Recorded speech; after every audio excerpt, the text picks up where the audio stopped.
Long ago, in lands forgotten, there flourished a wisdom and way of life that brought joy and harmony to the land.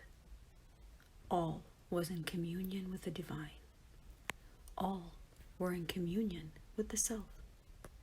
It was a glorious time of reconciliation and expansion, and the heart of the people was filled with joyous gratitude. Freedom reigned in all its senses. Individuals required no laws, as they were self-directed and self-governing, knowing that any harm they caused to another was accidental, and if not, the consequences were visited upon them, not in terms of retribution, but in the understanding that what is done to another is visited upon the self. It was a simple law or a governing principle. People understood the power of their words and thoughts, and sought manners to uplift the whole. The deeds of these masters are now gone, but their ordinary lives of harmony created ripples of energy that the generations that came thereafter took advantage of. The energy that is left by a group, especially a group with such high energy, is imprinted on the space they inhabit. That is what is meant by the expression, they have left their mark. The mark is invisible, but tangible. What they left behind fed the coming generations that did not know how to sustain it well for themselves. As the ancient ways slowly faded, so did the communion and feeling of oneness with all of creation. And in their enfolding forgetfulness, the people began to think only of their needs, of their satisfaction, rather than that of the whole.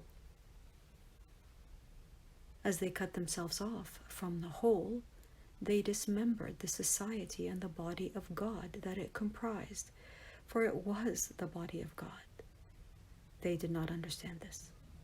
In the same way that a physical body can be dismembered by its individual parts, so can the body of God, composed of its creations, also be similarly dismembered.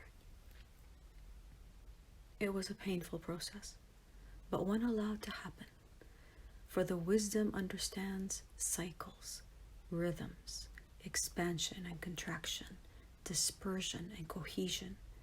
Nothing is permanent in the universe, and all dances to the beat of the rhythm of love. This disunion brought discord, and with it a deepening of the separation. And with separation came fear. Fear of loss, fear of death, fear, which lack of communion naturally produces. The ancient ones, we, are attempting to restore harmony and balance to this situation. We see the numbers now seeking communion, community, commitment, and we arise in those times when there is a call for the timeless, the unchanging, the constant but too easily forgotten or expedient. But we are patient. The universe is patience. God is patience. And so while we may appear to be absent, we are in fact allowing a process to work itself through before it begins to naturally swing back to a state of harmony. We are never far, and we delight in the opportunity to share once again with you, the ageless. Our thanks for this exchange in love and blessing, the Ancient One.